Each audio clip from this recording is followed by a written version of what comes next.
I am Dr. Harpreet Singh and I represent Team Conceptual Orthopedics. Today is 28th of June 2026. We have completed the second day of our first ever BOSS or Basic Orthopedic Shoulder Skills course by Conceptual Orthopedics. We had a very fruitful 2 days. On day 1, we learned or talked about the clinical examination of shoulder pathologies. We talked about MRI imaging and interpreting of MRI as an orthopedic surgeon for shoulder pathologies.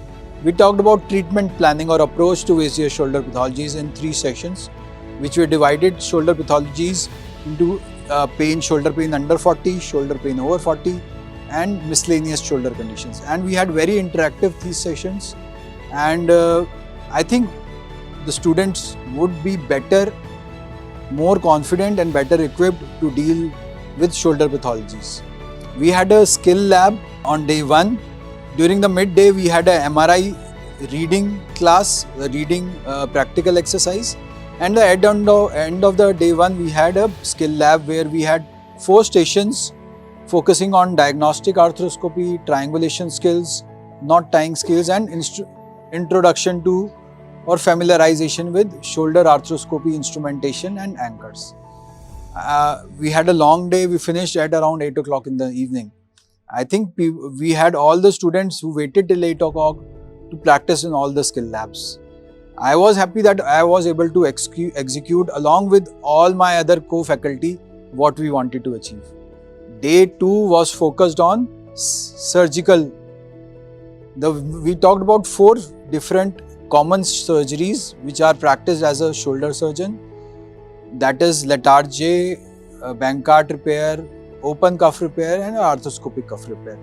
And we had a skill lab focusing on these 2, arthroscopic cuff repair and arthroscopic Bankart repair. Again, we had good interactive sessions, and I think the students would have gained something from these 2 days of course. Looking forward to feedback from the students, and depending on the feedback, we'll come up with a better second version of this course. Thank you very much. Why do we need to have specialized courses like this? First is my selfish interest. Even I learn a lot of things in these courses, newer dimensions and newer insights into the problem, clinical examination, diagnosis. That is a personal advantage which I feel that even I am gaining by attending these courses and participating in them. And whenever I am preparing my lecture, I need to tailor it, and it makes my lecture and my thought process probably better. So the biggest advantage gainer is all the faculty definitely gets better. The students obviously will get better when you have a faculty which is taking care of such lectures, such dedication that they all want to teach and give the maximum advantage to the course, to the students. You know, we have now got people beyond who have passed their DNB or passed their MS and are still interested in learning more, which is the right way forward. As they say in our logo, learning never ends. So we continue to learn even when we are practicing, and like I have been practicing for more than 40 years and I still continue to learn. So a lot of people who have done even their post-graduation and are still continuing to be associated with conceptual orthopedics will find it useful and of practical value. So all students, all people who are attending and all the faculty benefit. So that is a big thing to have these courses. So it's the first time I'm attending an offline course of a basic shoulder conference. It has actually ticked off all what I was expecting.